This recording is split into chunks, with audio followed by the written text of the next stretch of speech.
Hello and welcome to the latest episode of the Online Warriors podcast. We have entered the month of July. Happy Independence Day to all of you online warriors out there. Hope you enjoyed the fireworks, the hot dogs. If you're a carnivore, Ribs. I don't know, ribs, pulled pork. By the way, that was Techtic. It didn't sound like you. I don't want anyone to be alarmed, but Techtic had ribs. Techtic, tell them about the ribs. They were good. Got my barbecue sauce, Dijon syrup? What the? No. I mixed barbecue sauce, Dijon mustard, and honey, and it caramelizes nicely on the meat. So you're giving away the secret just right away. Oh, yeah. No one even asked. I could tell you guys the full way to cook it, but maybe we'll leave that for a secret segment. Right. That's just or a tinkering with Techtic or something. Tinkering with meat. Cooking with Techtic. Yeah. We'll put the research team on that. Nerdbomber's here too. Nerdbomber, you ate the pork, or the ribs, sorry. I did. And give us the taster's opinion. Oh, I mean, it was good. Everything that Techtic makes on his smoker is like top-notch meat. That is not an innuendo or anything. You were going to like say that. everything that I smoke. Yes. But yeah, all of his meat products that he smokes on his smoker are phenomenal. So I'm so glad that I got him that smoker because I am just reaping the benefits over here. It's all good things for me. I really enjoyed the carefulness of the wording that you selected to talk about the quality of Techtic's meats. Yeah, well, that's good. I had pulled pork today. We're recording this on July the 5th, which is incidentally the federal recognized holiday for the 4th of July. So I don't think there's going to be any more fireworks tonight. I think that's over. But if you hear any pops in the background out my window, probably some hooligans lighting off firecrackers or something. Who's to say? But we're not just going to talk about Independence Day the whole time. That'd be weird, first of all. But we are, at the end of the day, we're a nerdy podcast. And look, a lot of podcasts are nerds. I feel like nerds and podcasts, the Venn diagram is pretty big. Right? It's like or PB&J. The middle part. Peanut butter and jelly, they always go together. Right. Podcasters and nerds go together like peanut butter and jelly. And so we are going to dedicate some time to some nerdy topics. Star Wars Visions. This is a series coming to Disney Plus in the fall. That is, of course, Star Wars, as the title implies. So we'll talk a little bit about that. We're also going to be talking about Nintendo just added someone to their board of directors. We'll get into the implications. I almost said implications of that. And of course, we will also be talking about this GTA 6 news that we heard last week. And actually, I want to start with that because I think that's got some kick to it. Some meat on the bones. There's some meat on those bones, no doubt. Now, this, full disclosure, this is news that's coming from Tom Henderson, who I guess has a well-documented and kind of well-tracked history of like accurate leaks. He has leaked information about Call of Duty and Battlefield 2042 previously. He had a new video out last week basically saying GTA 6 won't take place until 2025. And this aligns with Take-Two's statements during a shareholder event recently. So in other words, it checks out. It's been more than 8 years since GTA 5. Longest gap in the series history. Now, I've like kind of played Grand Theft Auto like incidentally. Like I've been like at someone's house and they have it and I like dick around with it for a couple of minutes. I have never sat down and there is a campaign, right? Yeah. Every time I see Grand Theft Auto videos online, it's like someone flying a plane underneath an overpass and just like doing crazy like stunts. That's like what I see from Grand Theft Auto these days. Like Grand Theft Auto Online, it seems like this whole different thing where people just kind of go nuts on there. But Grand Theft Auto 6, 2025, purportedly modern day version of Vice City. I don't know. I mean, we've talked a lot about games coming out before they're ready, right? And, especially last year, I think it was when Cyberpunk came out. And a lot of people would say that was not ready. We've seen a lot of games getting delayed because they realize too late that they're not ready. This to me is actually a very forward-facing move on the part of Rockstar, in the sense that they're like, yeah, we know you're waiting, keep waiting. What's the business saying, Techtic? Under promise and over deliver, right? Yep. That's what Rockstar is doing, right? Do I have that right? I mean, yeah, and I like the fact that they're taking their time with this because a lot of the previous games were set about 20 years from prior to now. And a lot has happened technologically. Everyone's got drones now. So there's going to be drones in this game. There's all sorts of new military aircraft that I'm sure you're going to be hijacking. And I think it's important to include all of the advances and new type of vehicles and maybe even new scenery that's kind of been hoisted up over the years. I mean, there's going to be Teslas in there. So give them time, folks, because they got a lots to catching up to do. Well, the other thing I think, too, is they're not in a big rush because it's not like Grand Theft Auto as it currently stands. Like, the current titles are still selling like gangbusters. Like, there's no rush here if the existing titles are still selling often. And they're going to bring Grand Theft Auto 5 to the PS5 and the Xbox Series X. So, like, there's more sales there. It's not like they're hurting for money. These games are constantly, they almost feel like living games. And especially like GTA Online. I mean, there's no reason why people shouldn't be playing these games at the moment. I mean, they're a little bit dated at this point because they've been out so long. But I mean, if people haven't played them yet, clearly there's still an interest in playing those existing titles. And, it's kind of refreshing in today's era where we always see, like, especially when we're talking about workplace conditions at all of these big game studios and how there's always massive crunch because, the people in charge aren't planning how long the development cycle will actually take. I mean, it seems like Rockstar is being very realistic with how long it's going to take to develop a game the scope and size of the next Grand Theft Auto installment. So I don't think this is a bad thing. I think people who are fans of the franchise and who have like milked existing Grand Theft Auto titles to death, like probably are waiting and ready to move on. But I mean, if it's going to end up being a fully cooked game that's super fun and more of what everybody loves, there's not that much wrong with waiting here, I guess. Maybe that's just me. To Techtic's point, it must be like you were talking about, like, oh, drones have become much more of a thing, so they got to add those to the game. It must be at the point where Rockstar employees watch the news and they see some newfangled tech come out, and they're like, crap, that's going to be my whole week next week, is adding hoverboards to GTA 6, because when I say hoverboards, I don't mean actual hoverboards. I mean remember those things that were a huge fad in like the... Yeah, you're talking about Marty McFly's hoverboard. No, I'm talking about... the little rolly ones that exploded all the time. No, I'm talking if what's going to come out in the future is Marty McFly's hoverboard. Those little rolly bullshits are not hoverboards. Wow. I'm upset about that. They're putting those in the game, though. They're probably already in the game.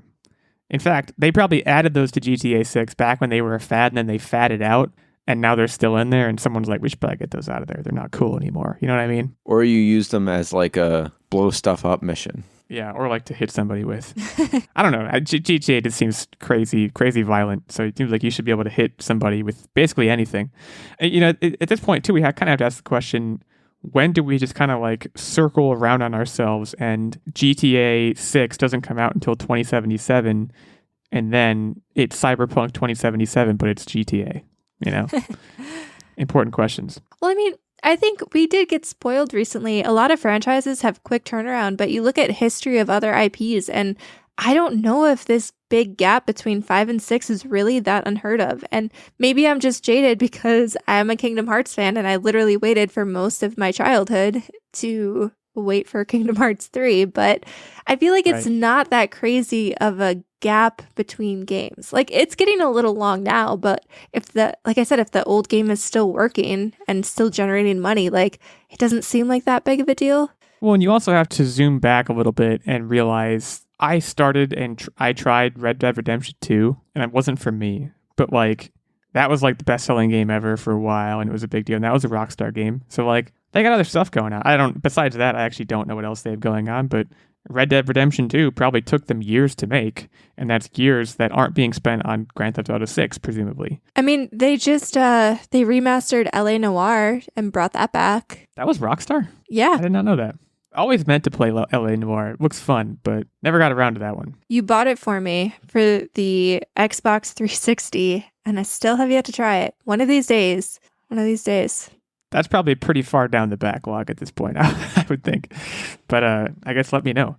Yeah, I mean, Grand Theft Auto, my vision of it, again, is I've played it incidentally. I've played it at least 2 times out of like the 5 times I've played it. I've played it and I've been playing it at someone's house, and I have consciously thought to myself, my mom would not like that I'm... So don't get me wrong, I'm a mama's boy, but like that should tell you how long ago this was. For that exact reason, I'm glad that they're going to keep pumping out these games. I mean, Grand Theft Auto introduced me to the magic of hookers. And I hope that every generation after me feels that same magic that I did. But see, like, that's, you know, I've always wondered, and we don't have to get into it, but like, what does that add? What does Joe the Plumber take away from, you know, playing Grand Theft Auto?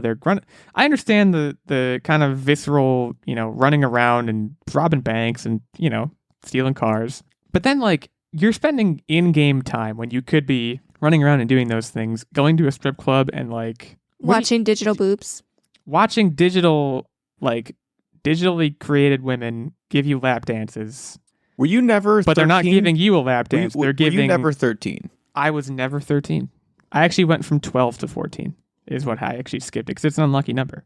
But like, I don't know. I don't even know if 13... My one answer to that question is young teenager. Like, come on, we were all perverts. Let's be honest with ourselves, folks. I wasn't. But like, yeah, you be honest with yourself. The rest of us I am not the target audience. I just don't know. It like if what you're saying is true and that component of the game is marketed entirely to 13-year-olds, it seems like a very significant, like, you're carving out a lot of development time to kind of like fly over the heads of parents everywhere who surely would not want their kids going to strip clubs, even digitally, and B, fulfilling 13-year-olds' perverted fantasies.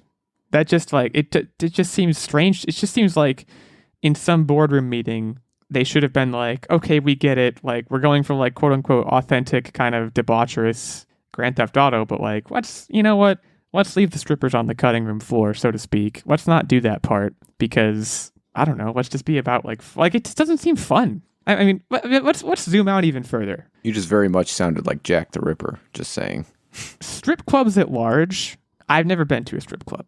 And we don't have to get into the nitty gritty details of strip clubs, but like in real life, they seem weird. So like putting them in video games, just like taking the weirdness that already exists, making it weirder. It's more than just the strip club though, right? It's the young kid, you know, feeling like a badass. Oh my gosh, look where I am. This is so exciting. This is so new. Feeling like it's a badass. It's the experience. Okay. It does couple with, again, I mean, I just mentioned, you know, I played Grand Theft Auto and I was like, my mom would kill me if she saw me, you know, taking a sniper rifle and pointing it at some random grandmother on the street. You know, another video game circumstance in which my mom would kill me, if I was hanging out at the video game strip club. It does kind of go hand in hand in the sense of like you said, like, I'm just a total badass. I don't play by the rules. I'm going to strip clubs. I'm, you know, stealing ice cream trucks. Guys, I haven't played very much Grand Theft. I don't know if that's come through, but like I don't really know what the game entails besides stealing cars and, you know, running over fire hydrants. In any case, Grand Theft Auto 6, 2025, it's a ways off. So 13-year-olds of the world, you're gonna have to wait a little bit longer for those strip club experiences you've been fine. They'll be 17-year-olds. Right. By then, just go to a real one. No, they still got another year. I can't. And also, like, I can't condone that kind of activity. But yeah, Grand Theft Auto 6, 2025. You got a while to wait. So start waiting, I guess. Moving right along, let's talk about Star Wars Visions for a second, because this was pretty big. Did you guys watch this trailer? This came out yesterday, I believe. Less a trailer and more of like... kind of like an expose on what to expect. Yeah, like an inside look. Here's what we did. And like, you saw a lot of concept art. There were some interviews with the creators. So what this is, I mentioned Disney Plus series, 9 episodes from 7 different anime studios in Japan, debuting on September 22nd, 2021. So coming down the pipe here pretty quickly. My anime experience is limited. I think even relative to my other 2 hosts here, I don't go in for it much. With that said, this does seem like a marriage of form and story that probably should have happened a while ago, right? I mean, I think they mentioned right away in this video I'm talking about that they were like, you know, a lot of Lucasfilm, these, you know, original staff who were creating the original movies were inspired by certain Japanese works, and I would guess it translates pretty readily to the anime format. And I'll let experts who are more well versed in the media weigh in on that. But I was taken in by this from what little we saw of it. I think the thing that excites me the most about this entire premise is one of the things, and this wasn't necessarily in the trailer, but in a elaboration on the trailer in an article, I think from IGN, was that they told all of the creators, there's I think 9 different episodes, 9 different anime studios making episodes here. 9 different episodes, 7 different studios. Okay, gotcha. So a couple of them double dipped. I don't know which ones, but basically they kind of gave them free reign. Like none of this has to tie in. None of it has to be canon with the current Star Wars universe. They can use existing characters and not have to worry about how it fits into the Star Wars universe, their backstories, their forward-facing stories, any of that stuff. They basically have free reign to use their creative vision, take the world, take the characters, and make a short that is just really cool and resonates. And it feels to me like, obviously these are very accomplished studios to begin with, but it almost feels like a true passion project in that case then, because it's not something that has, the overarching like Disney picking away at, oh, well, you can't do that because in the next couple movies or in the next couple books or whatever this character appears in, it's going to throw off our canon. So you can't do that. Go change your story. You don't have any of that. And it almost feels like a true paying homage to the Star Wars franchise from all of these studios and giving them that full creative vision over their stories and what they want to tell. And it's almost like watching a high production, like, fan art. Yeah, exactly. And I think that's super, super cool. And I'm totally here for it. Yeah, I want to second that. Fan art, in my opinion, is one of my favorite things about any show, especially animated show, is everyone, it's like the stories, it's almost like the Marvel's What If series. It's the stories that I was about to draw this same comparison, actually, and I haven't even watched it, but it seems like the purest form of what if that there is, right? Because like you said, there's no canon ties or anything. It's the stories that you want to hear. It's potentially the characters in areas that you want to learn more about, and everyone gets super pregnant. Probably not in these, but maybe. You never know. Well, that was a fan art joke. Well, it is very interesting that you mentioned, because I was going to mention what if. It seems like the purest form of what if to me, the fact that you can put established characters into these little vignettes that, they don't affect anything else. It's a cool design space. It's a cool creative space. A similar thing that, granted, I have no experience in this, but my fiance, guys, I say finance as a joke, is very into fanfic. And that's not what this is. I know that's not what this is. You said fan art, and these are established studios doing things, but it kind of is though, because it's a story it kind of that is. Fans tell about these established worlds and characters. And are you willing to share what world, or is it fan fiction in general? I think she kind of just, there's across the board. There's a lot of universes that she reads fanfic from, but the way she describes it to me, I've never read it myself, but she loves it. And the way she describes it to me is, you can take these established characters that people love and you can put them into situations that like you said, there's no ties to anything else. It's just, what if character X and character Y, who from, these things, were in this situation, they had to handle it.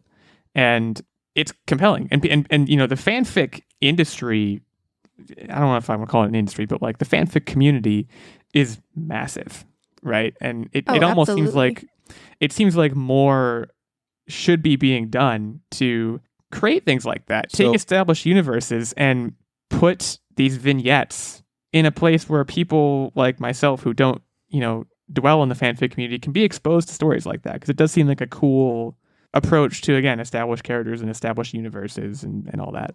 So I'm a big Dragon Ball Z fan fiction guy. One of my favorite alternate arcs are when there's the main character Goku, and initially his main bad counterpart was Vegeta, and my favorite story was where Goku was sent to Earth, sort of like if you don't know, sort of like how Superman was. He was sent to Earth and then raised and became good, and Vegeta, also a Saiyan background, was sort of a world conqueror. And it was, well, what if they, since they're the same race, just got swapped?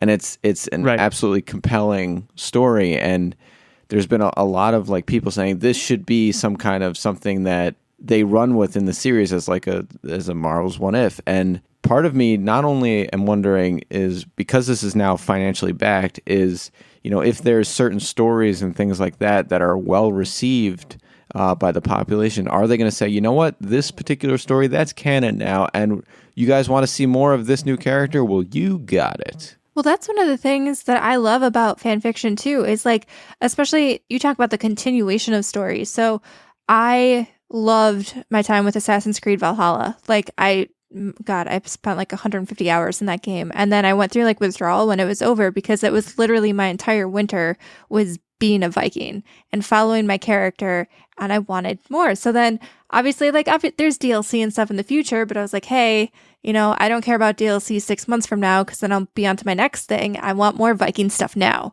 And there is this whole fan fiction community around just Assassin's Creed Valhalla. And so I got to read as if my story was continuing. And I think it would be a really cool thing. And all of you producers of franchises, IPs, whether it's movies, games, books, whatever, TV shows, there's a lot of really good writers in the fan fiction community, a lot of really good stories. And it would be really cool to see something like Techtic said, where maybe they find really popular ones and they're like, hey, we can turn this into something. Maybe this is a comic book that will add, like, I know Avatar and stuff, they have the comic book runs that add to the existing story. And I think they're great. Like maybe you do stuff like that. And I mean, heck, we've already seen it. Like, wasn't 50 Shades of Grey? And I know like that's not exactly in our nerdy niche, but like that started as Twilight fan fiction. So it's not like it's never been done before. I think a lot of like, there is definitely a stigma associated with fanfic. I think because I don't know if it originated with like smutty stuff. You know what I mean? Like it's a lot of it's like, oh, these two characters that you wouldn't expect to get down and dirty are getting that's why I referenced that everyone got super pregnant. That's a big thing that happens in the Sonic fan fiction. Right. And like and that's like, I don't know if it started that way or that's just a common trope that like, but I do think people are like, that's weird. Like not all of it's like that though. And even in the midst of stories like that are some really, good pieces of writing. But it's, another kind of example that we haven't mentioned in a way in which I think a big franchise can have their cake and eat it too, in terms of like being able to create these what if vignette situations while having also an established canon happening in the background. Is this not what the multiverse kind of is in Marvel? Oh like, yeah, absolutely. It seems like this is what it should be made for, right? Is okay, we have this main Earth timeline where, Sam Wilson and Scarlet Witch and, they're doing these things, but then, oh, by the way, remember that other Earth where Tobey Maguire was?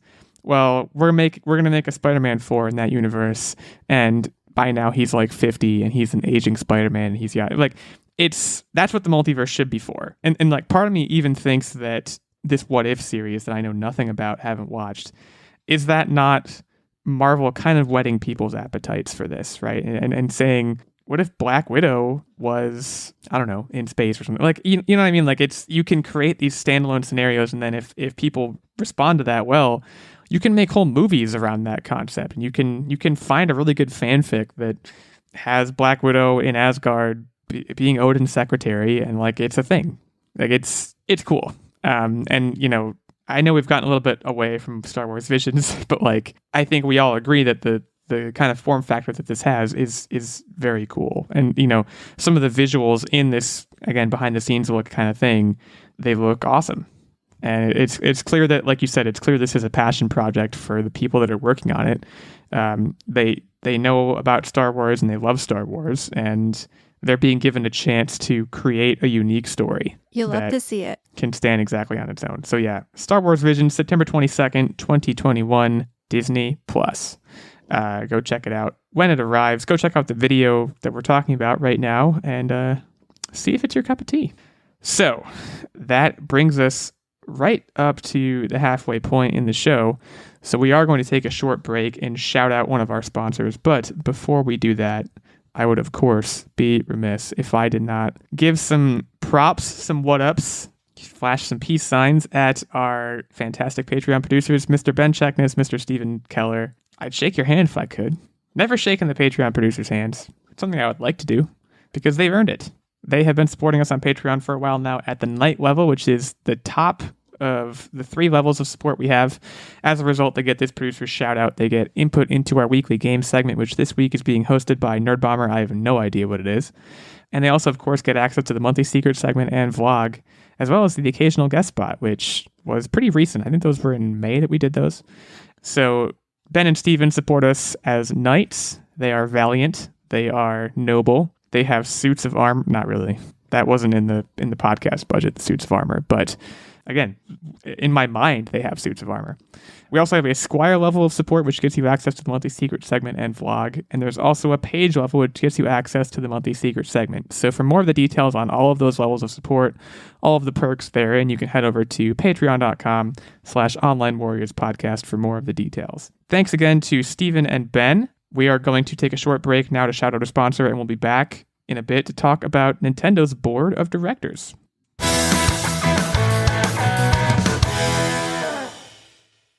Sun's out and shades are in. Get your home summer ready with custom window treatments from Blinds.com. Get a high-end look without the high-end price on our most popular outdoor shades and transform your backyard into the perfect weekend oasis with light-filtering shades that help block UV rays without obstructing your view. Plus, right now, Blinds.com is offering up to 35% off everything, making it a breeze to upgrade any room in your home, indoors or out. With over 25 million blinds sold and 35,000 5-star reviews, there's a reason why Blinds.com is the #1 online retailer of custom window treatments in the world. Whether you do it yourself or have them handle the install from start to finish, Blinds.com makes ordering custom window treatments online easy, with free shipping and a 100% guaranteed perfect fit. Sunshine and barbecues are back in the forecast. Upgrade your backyard and window treatments with Blinds.com today and enjoy your new view all summer long. Go to the link in our show notes to shop up to 35% off site-wide. That's our link in the show notes for up to 35% off site-wide. Rules and restrictions may apply. Thanks to Blinds.com for sponsoring this episode, and now back to the episode.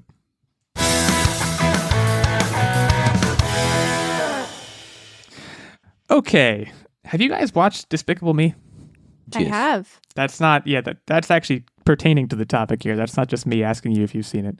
I have also seen it. I think I saw Despicable Me 2, but I honestly can't remember. And then if there have been more after that, I kind of lost the thread. I know there was a Minions movie at one point. Anyways, Nintendo has added, I'm going to try to pronounce his name, Chris Meledandri, who is the CEO of American animation studio Illumination, to its board of directors. This animation studio, of course, known for Despicable Me, and also soon to be known for, I did not know this, I want to put this up front, they are coming out with Super Mario the movie, which is scheduled to hit theaters in 2022. That's next year.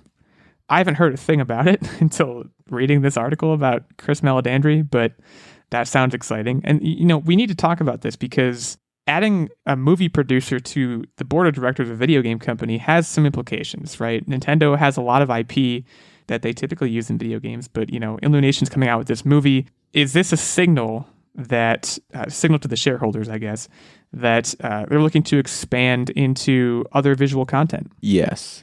And here's the thing that I'm most excited about.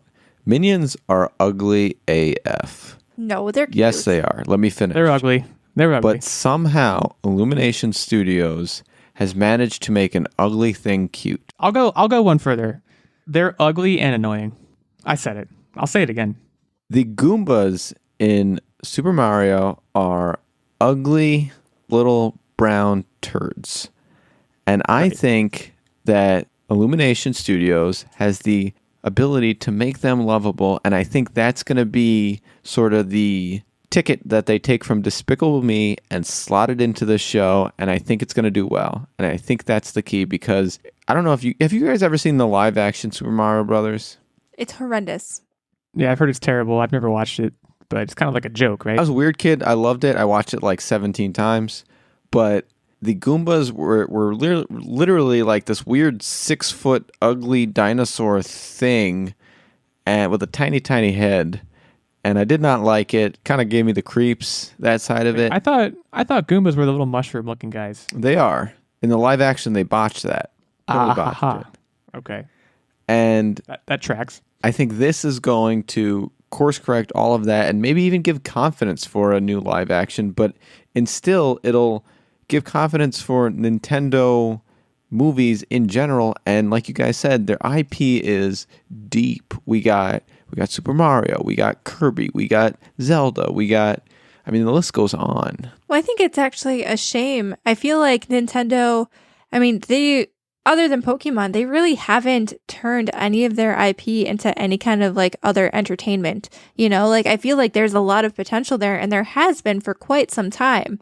And you look at the success of things like Sonic, and it's no wonder that if you get it right, like you're not just appealing to the child audience base, you're appealing to adults who love all of these properties and will go see these movies.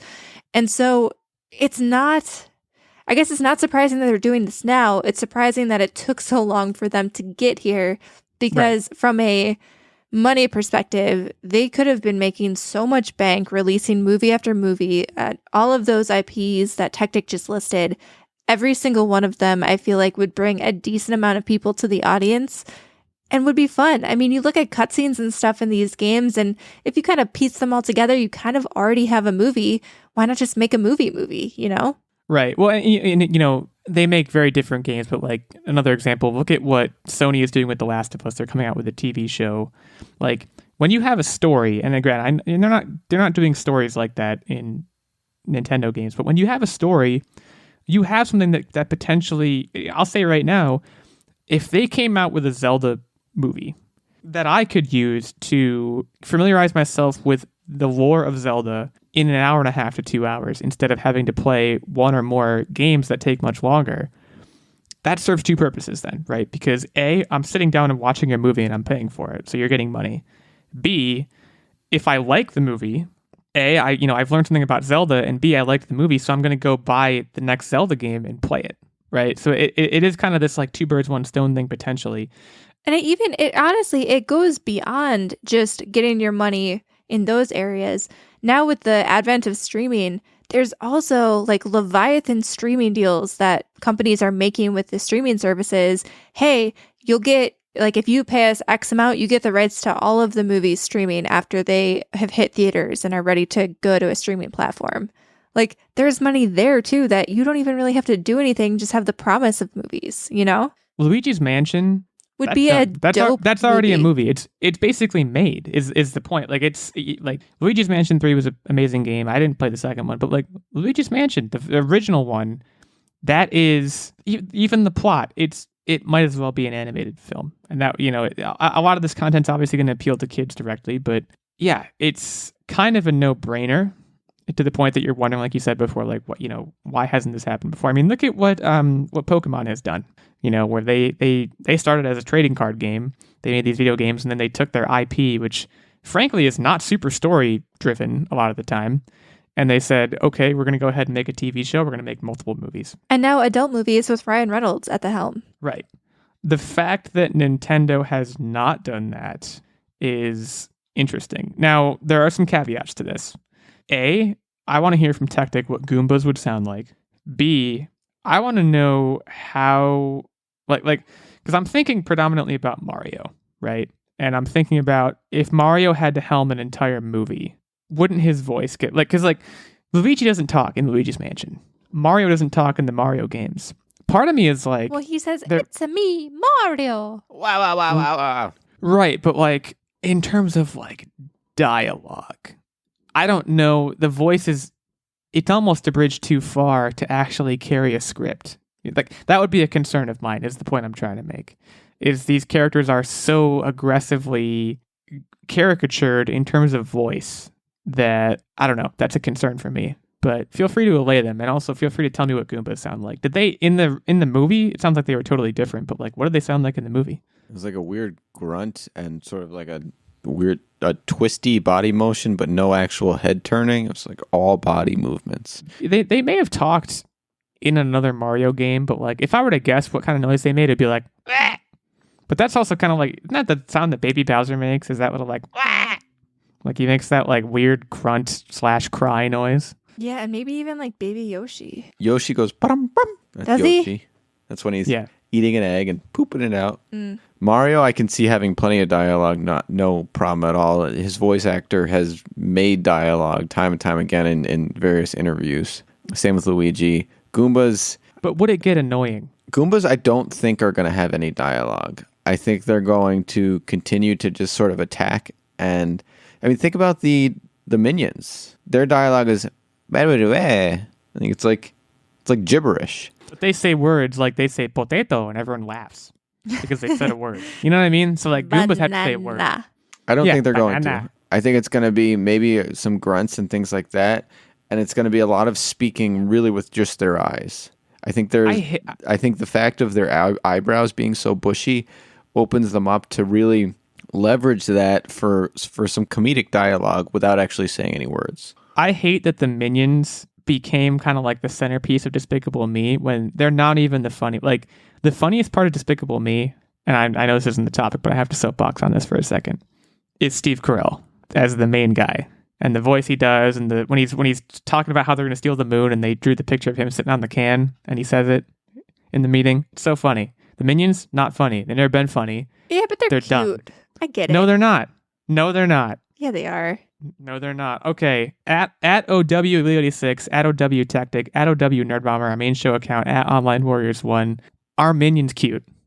Yes, no, or definitely no. Let us know. Because I don't know what happened there.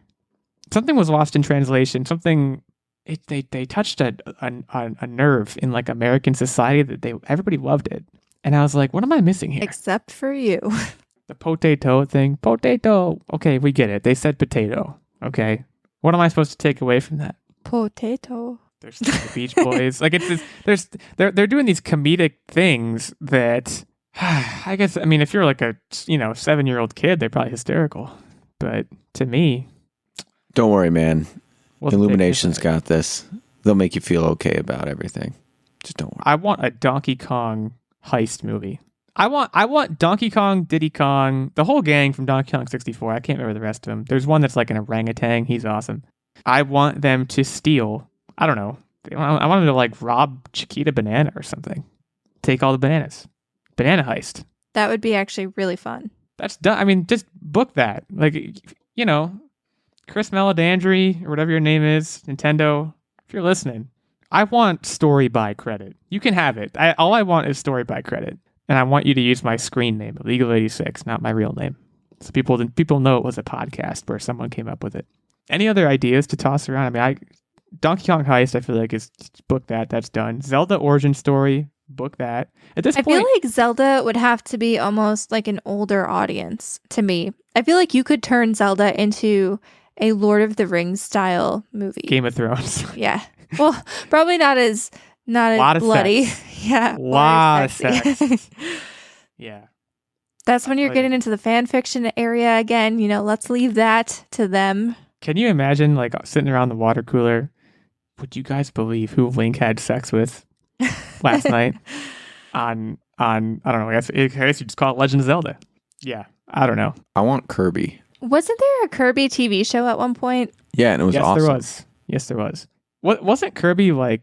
Isn't like the canon of Kirby is like he was the science experiment that went wrong? Because like that. Don't remember. I think that's what it is. That's what I want. I think with Kirby you could get Sonic situation. I haven't seen the Sonic movie yet, but like something like that, or like something that is like just like, oh man, Detective it's on Hulu. Pikachu. Go watch it right now. Like stop recording, go watch it. Report back in about 2 hours. I'm not going to do that. That's your time is as valuable as mine.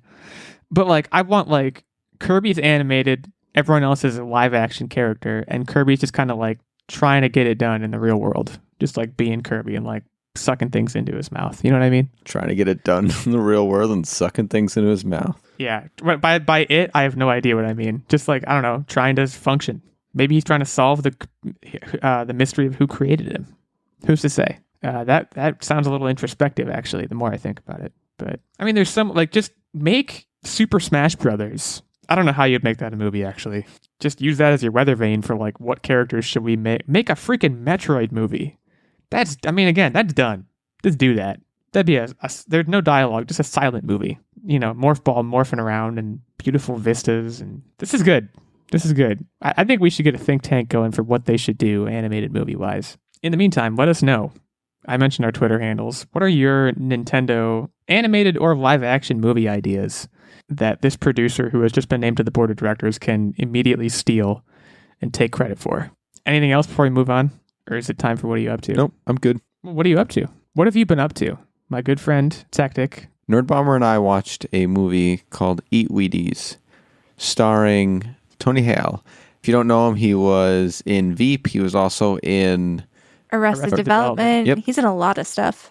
And I have to say, surprisingly good, also feel-good movie. It didn't do well on Rotten Tomatoes, but all in all, it kind of shows, I guess, the dangers of social media, but also the value of having confidence in yourself. And is this the one where he takes over the lady's social media account or something? No, he constantly posts on her wall about his life because he thinks it's private, and he uses it sort of like almost like a venting diary, but it's very, very public, and it sort of spirals into this whole thing. And I recommend it. Honestly, it was a very good movie. It had some funny moments. It had a lot of funny moments, actually. And it was a feel good, and I recommend feel goods all the time. Feel goods feel good generally. That's how I feel about Ted Lasso, and I'm not going to talk about that this week, but same sort of thing. Cool. Are we swinging over to Nerdbomber? We can. Yeah, we kind of have almost shared what are you up to's because we did a lot of movie viewing over our long weekend. So we did also get through 2 other movies. We watched Luca, which is the new Pixar movie that was available on Disney Plus. I would say Luca was very cute and very endearing movie, but also in terms of like where I would rank them on my Pixar scale, kind of forgettable. Like it didn't have that emotional punch that a lot of the other Pixar movies did. Like it was a very like another feel good movie at the end, but like it wasn't like something that didn't resonate. Yeah, it won't stick with you as much. It was like, oh, this was a nice 2 hours of my life. You know, this is it was beautifully animated. Like I have to say that, like the animation of Pixar never ceases to amaze me.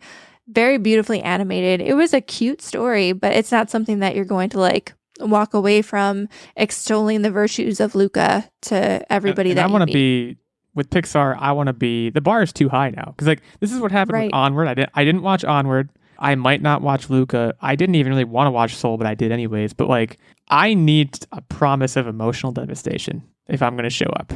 Like that's, the bar has been set too high by movies like Inside Out, by Up, Toy Story 4. 3. I wonder if they kind of knew a little bit because this one, so like when Soul came out, that was free for everybody on Disney Plus because it was like labeled a Christmas gift almost to everybody. And that one I thought was very emotionally resonated with me a lot. But normally we see the new Disney premieres on Disney Plus, like you have to pay additionally, even though you're already subscribed. You usually pay like $39.99 to access. I was gonna say I didn't get a message from you. I didn't get a message from you saying like, hey, you have to buy this. We share a Disney Plus account, guys, and I'm like the head honcho of it. So whenever Nerdbomber and Techtic want to watch new Disney Plus movies, they're like, hey, do this, do this, and we'll Venmo you. I found it very hard to relate to a boy that turns into a fish boy, but then also can turn into a human. It's not something that I personally dealt with in my childhood. So No? You never did that? No. What was that movie, 13th Year? Doesn't he turn into a movie? Oh yeah, good old DCOM, Disney Channel Ryan original Merriman? movie. Yeah. Anyways. So, like I said, Luca was a good watch. I think it was very fun. If you have kids and stuff, I'm sure they'll love it. There was nothing like you won't like.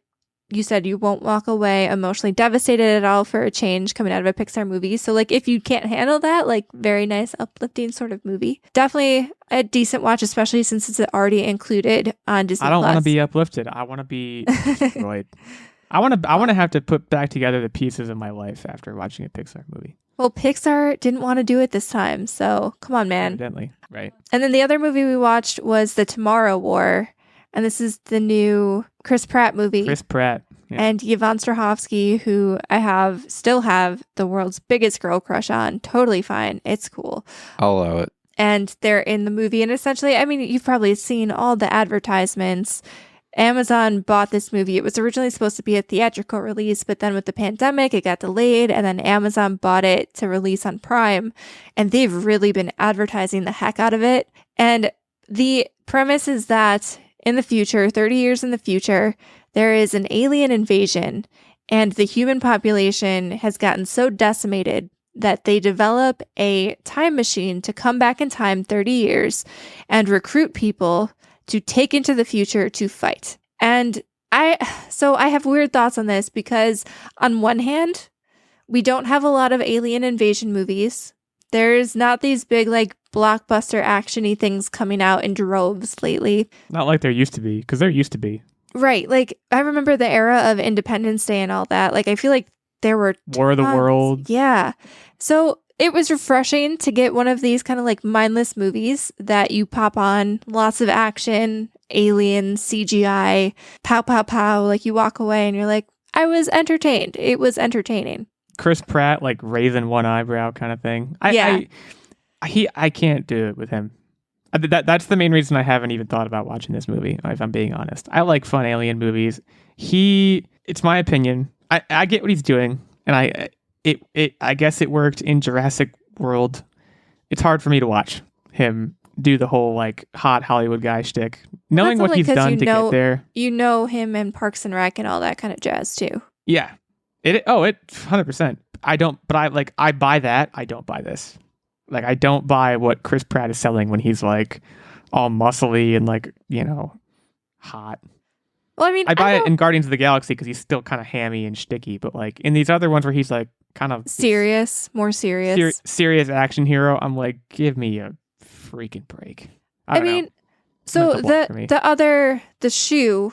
So like I gave my positive impressions of fun alien movie, but the other shoe was that in parts this movie didn't really feel like it knew what it wanted to be, because you did have like campy one-liner moments, and then in like the next scene it would suddenly be very, very serious.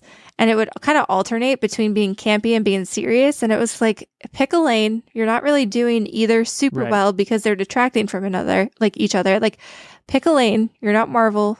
You can't come in here with your quips and still make it like very emotionally gravitas here. Like, you gotta pick a lane here. Right. And there were also just like, I found some of the things that happened in the movie to be predictable. Like, I think early on, I turned to Techtic and I was like, so this character is going to turn into this. This character is going to do this. This is how they're going to solve the issue in the future. And I ended up being right. So like, but I think that's kind of typical of a lot of action movies. And time travel movies too, I kind of have a bag of tricks at this point that they continually reach into over and over again. The thing with that too is I think they got time travel kind of right, at least in this movie, which is reassuring because I feel like everyone screws it up. You can also kind of do what Endgame did and just kind of like fly overhead and be like, and they had like 3 hours to do 6 hours worth of things, so they were like, don't worry about the time travel, don't think about it too much. We'll just don't think about it too much. Like they literally said, like, no, don't think about it like that. Don't think about it at all. Just let us do it. And I don't know if that's what Tomorrow War did, but they definitely addressed it. But there were also parts that you also were like, this would never happen. This is just silly. They like, right. I don't want to give any spoilers, but there are just some moments where you're like, if anybody in this entire movie thought for like more than 5 seconds, they probably would not go about this way.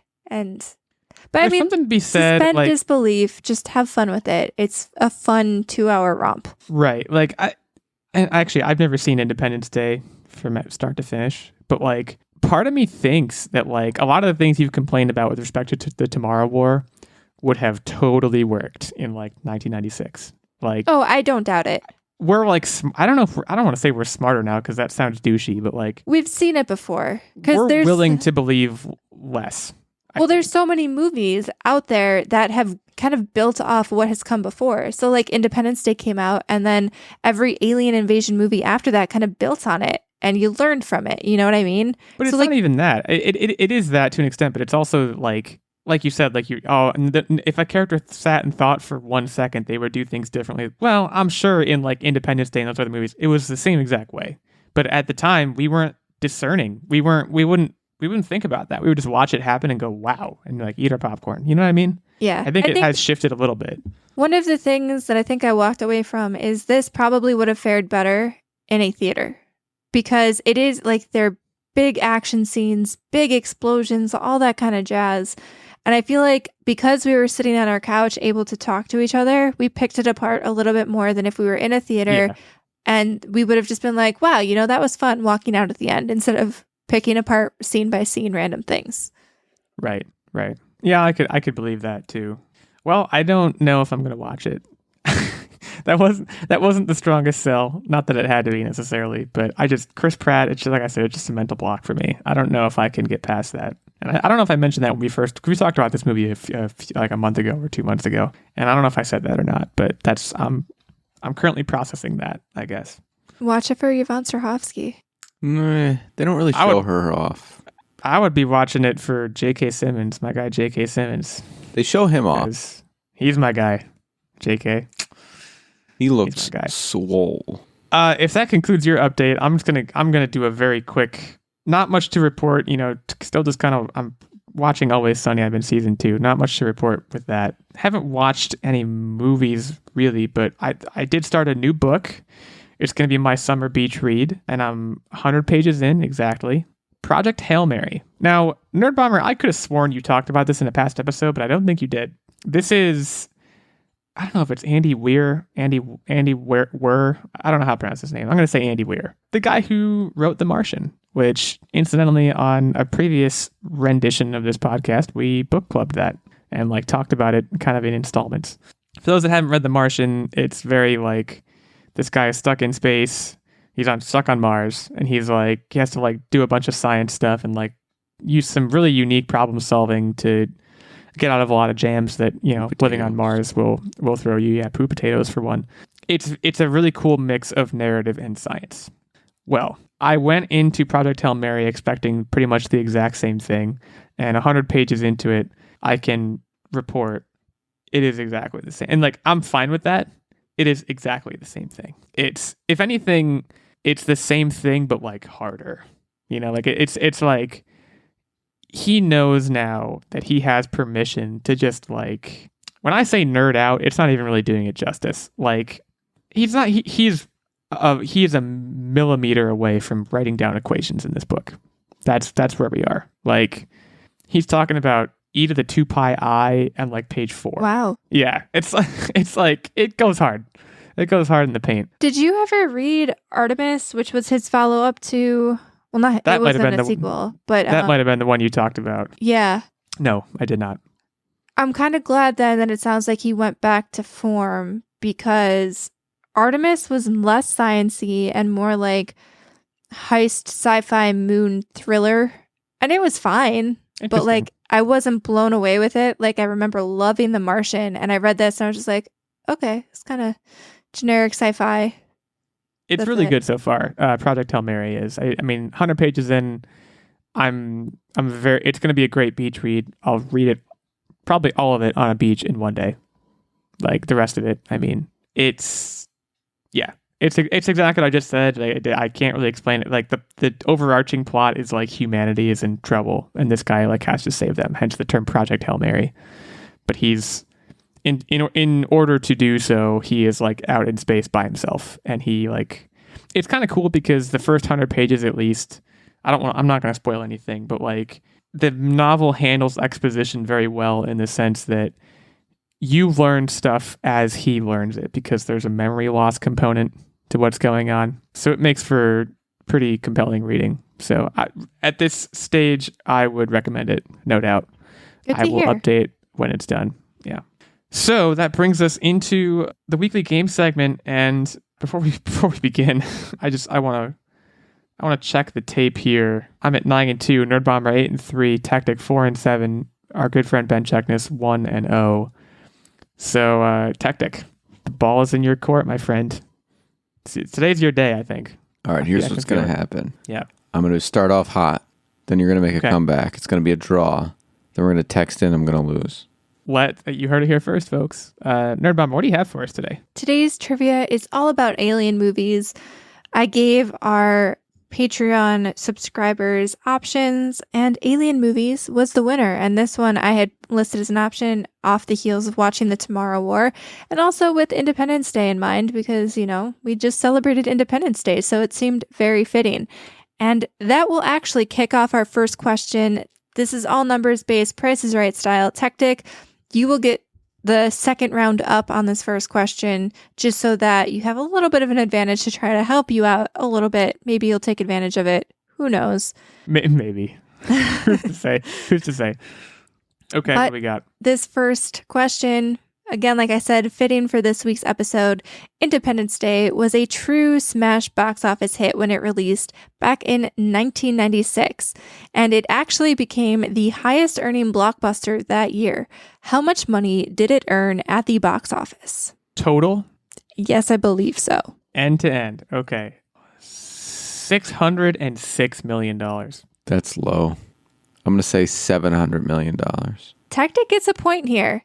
It actually cashed in $817.4 million at the box office. So Techtic starts this game off hot. There it is. The early start. He said it. Early start. Moving on to our next question. This is one of the movies that I personally loved. I don't know why. I had a weird little obsession with this movie, Mars Attacks. It was a humorous Tim Burton take on the alien invasion genre, and it kind of followed a multitude of characters. There were like different small casts that have followed throughout the movie and kind of changed and jumped from points of view. In the early stages of filming, the movie was supposed to have 60 major characters that it followed, but that number was eventually cut down. How many major characters did that movie end up following? Techtic, you are first in this one. 9. Okay, I was going to say 8, but now I can't. 8 was the number I had firmly in my head. I'm going to hope that it is 8, but I'm going to go low. I'm going to say 1 because I'm hoping it's 8. Techtic takes another one. There were 23 major characters that Mars Attacks followed. See, now the pressure is on me because he said this is what's going to happen. I have to make good on his promise that this is what's going to happen. I have to come back.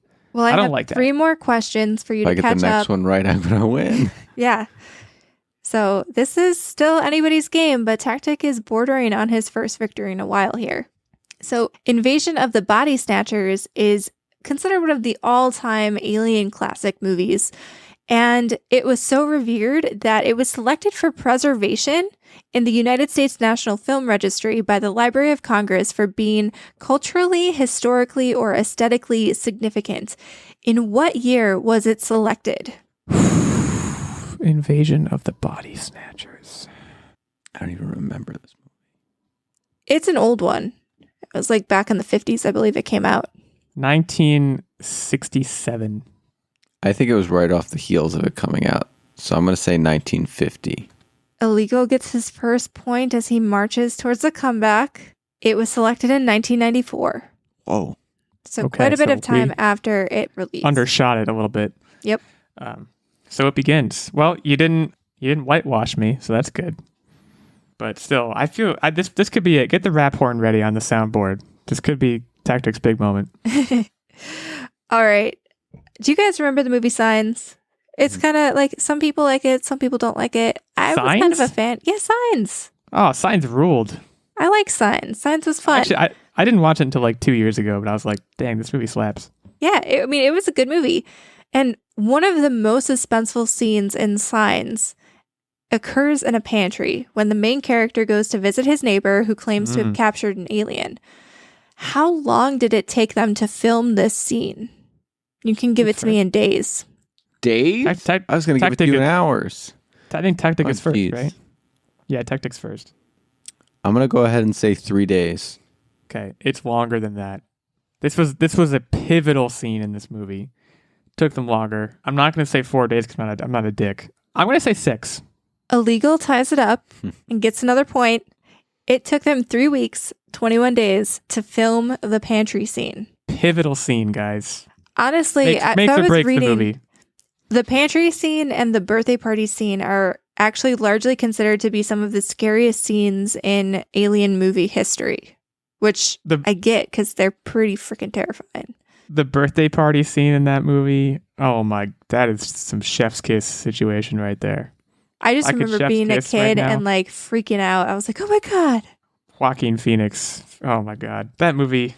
Go watch that movie. Pause the podcast. Go do it. It's incredible. Put the kids to bed though. Pretty scary stuff. So this one will be the final question. It's 2-2. Whoever gets this one right will take it. Unless we both bust. It's possible. That's true. So another classic movie, Close Encounters of the Third Kind. We're not going to do a text-in option? We can do a text-in. We'll do a text-in. It's not only known for being a great Spielberg stab at the alien genre, but it also holds a record for the most cinematographers on a production. Counting the special edition of the movie, how many cinematographers worked on Close Encounters of the Third Kind? You have my answer. Wow, you both busted. So one of you busted more spectacularly than the other. The answer is 11. Illeagle texted in 12. Techtic texted in 57. Yeah, I have no idea how movies are made. This game is garbage. I was off by one. Oh, okay, well, tiebreaker question. I don't make the rules. This one is sadly not as exciting. So the Alien movie, Alien, premiered at the opening night of the 4th Seattle International Film Festival, and it was actually presented in 70 millimeter film at midnight. Very creepy time to watch this movie. What was that date that it premiered? Oh gosh, I should know this. It's going to kill me not getting this one right. Are you guys doing a full date, or do you want to just do a year? I'm doing a full date. All right. So, unfortunately, I'm so sorry, Techtic. You done busted. Oh, no. It premiered on May 25th, 1979. I was really close, though. Said January 1st, 1986. Illeagle said May 6th, 1978. Illeagle takes this one. I apologize, Techtic. I thought you had it in the bank early on, but it just did not go your way. I told you exactly how it was going to play out. Are you just cocky, like, and then I choke. Are you just memeing at this point? Like, I'm legitimately curious. Like, what's the story? No, the questions at the end are way harder. They're like, so like at first I was like, oh, okay, recording of a scene. How's that long is it going to take? 3 days seems like a lot. And then you guys are like, oh, no, it's 21. And then I'm like, okay, you need a lot more stuff. All right. How many cinematographers? Well, I just did a little bit. So I don't know. 57 seems right. Oh, no, you're crazy, man. 11. Now, that brings your boy up to 10-2 on the year. Nerdbomber sitting at 8-3, staying put. Techtic down to 4-8. The sun getting low for Techtic, getting lower than we had. We're halfway through the year. It could go any way that you never know. He's got like 5 months left. Right. So Techtic, we're all fingers are crossed for you. You know, at this point. Next week, things will be a little bit different. Yours truly will be away. So you have a romantic getaway podcast to look forward to. I don't know what they're going to talk about. They haven't mentioned it to me. If it's anything romantic, I don't want to know. So don't anyone tell me. But I will be back the week following. Fan fiction. If that's what floats your boat, then go right for it. I'll be back the following week. And in the meantime, we thank you all so much for listening. Go leave us a review on Apple Podcasts. Feel free to interact with us on Twitter. Handles already mentioned. Get out there and, you know those like crossing guards that put kids on the school bus? Yeah, tell one of them. Tell your neighborhood crossing guard. That's people probably don't talk to them as much as they should. Hey, they need entertainment while they're standing there. Well, I can't condone that. They shouldn't be wearing earbuds while they're directing children. That seems unsafe. But you know, in their off hours, they might really get a kick out of this. So tell them and tell yourself to have a great week, and we'll talk to you soon.